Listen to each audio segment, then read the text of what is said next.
Just an Earl Grey day. I've been binge watching old Kellyanne Maddox videos. In 2017, she uploaded a video called Cards in Shadow, My Deck and My Darkness. And I immediately wanted to do a similar video from my perspective because I thought it was really good. And then yesterday, Natalia made How to Claim My Power with Tarot. So she was talking about devaluing or undervaluing some cards in the tarot, the message that they had, because we don't like them. And I'm kind of combining it with Kellyanne's idea of cards in shadow. Why don't I like some cards? Or rather, mostly, why didn't I like some cards? It was said, and rightly so, that we describe ourselves when we describe a card that we don't like. It's also that we can be transported back to something unpleasant that happened to us, or even a card keeps coming up to tell you to change, and certain changes are hard, right, to accept because it's not how we see ourselves or how we want to see ourselves. We have trouble seeing the positive side of an actually positive card. It's just that we project our shadows. I am using my Rider-Waite-Smith. I picked out some cards that I remember having not a great relationship with. So I'm using my Rider-Waite-Smith since that's the deck I learned with and also worked through some of those shadows with. Shadows, or however you want to call it, just things that I don't like and things that where I didn't easily see the positive message in there. Okay, the first thing I did after a long time not using the tarot is, before looking up any meanings of the cards or associations about the cards, I went through my deck and one by one I looked at the cards and just figured out how they made me feel, what jumped out at me, what these drawings were telling me. And you know what? It's so strange because the first card that I didn't like, a surprise to everyone, in retrospect of course not so much, I never hear this card coming up as the one that readers don't like. For me, it was the Chariot. All I could see was ego, but in the bad sense of the word. You know how we tend to use that word a little unfairly perhaps nowadays, but just that pushiness, and I could also see a certain type of pride, but a sickening pride that wasn't earned. And boy, was that card triggering. Yeah, an aspect of my shadow certainly appeared there. It really shows standing in the spotlights and being a little bit arrogant. Well, if it's one thing that I didn't want to be, it was arrogant. I remember now that when I was younger, people often thought that I was snotty or arrogant. And it wasn't arrogance, it was shyness. How unfair is that? Anyway, now I understand the Chariot and I see how cool it is that he is actually trying to push me out of my comfort zone and motivate me, and it's all a really good energy. It's very positive for me, and it's exactly what I needed. To also see motivation and aspiration as just in a different light. The next card is actually a pair of cards. The Emperor and the Six of Wands brought up a fear for me. They often came up together. It was crazy.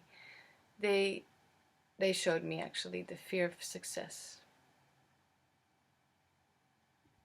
And you're gonna start seeing a pattern here, I think, because the next card I didn't particularly like was the King of Swords. And I felt like he bossed me around more than the Hierophant. So I've made my peace with all these cards. That's fine, because I understand their positive as well as their negative aspects all in one. It's all one energy, one archetype. But I've chosen the King of Swords beginning this year for my intentions for me in 2019. So that was really good. That really made me understand that my reason of not loving this card was because I definitely needed this energy to be more decisive. And there's a big owning your power energy in all of these cards, and a big unapologetic energy as well. I think embedded into this card is the balance between not letting people walk all over you and not being a person who is easily triggered. This should be called Get to Know Your Tarot Reader. All of Natalia's hashtags. Same as Kellyanne, I have the Three of Cups. Because, let's make it a short story, I've been disappointed in women in the past, whether they used to be my friends or not. There was betrayal that happened, and I was really I was really young. I think I was like 9 or 10 years old when my best friend in primary school had come early to school one day and just turned the entire class against me. Well, that was a shock. So, let me tell you, it's been a lifetime ago and I'm over it, but those things do stick.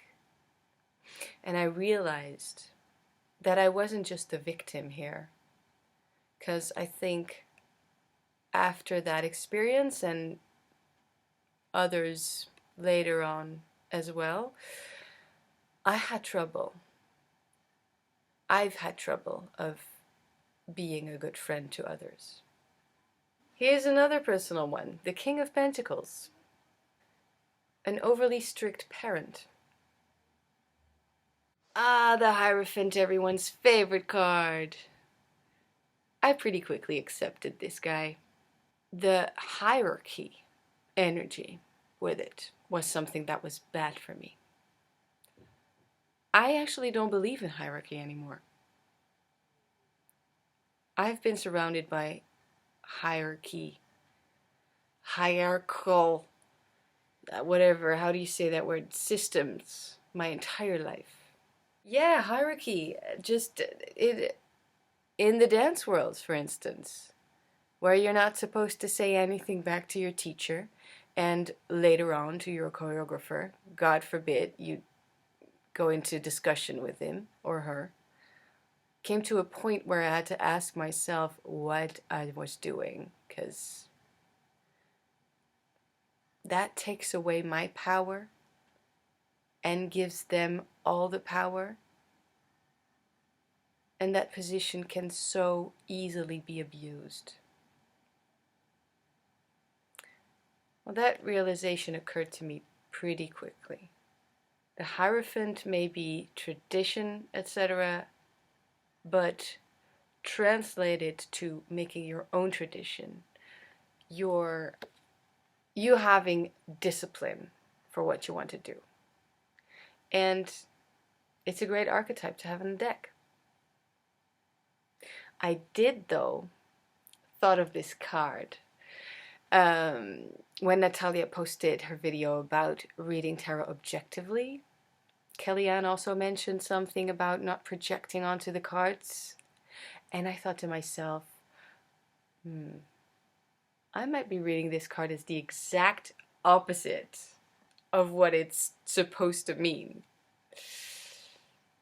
Because you often see it's about tradition, and I'm here saying, no, make your own rules and then break them. Which I love, but it just brought up that question like, ooh, that might be the card that I'm not reading objectively then. But then again, it's mostly about being able to reflect on your actions, considering your spiritual well-being. And I see it more as the communication between your earthly self and your higher self, or your spirituality, or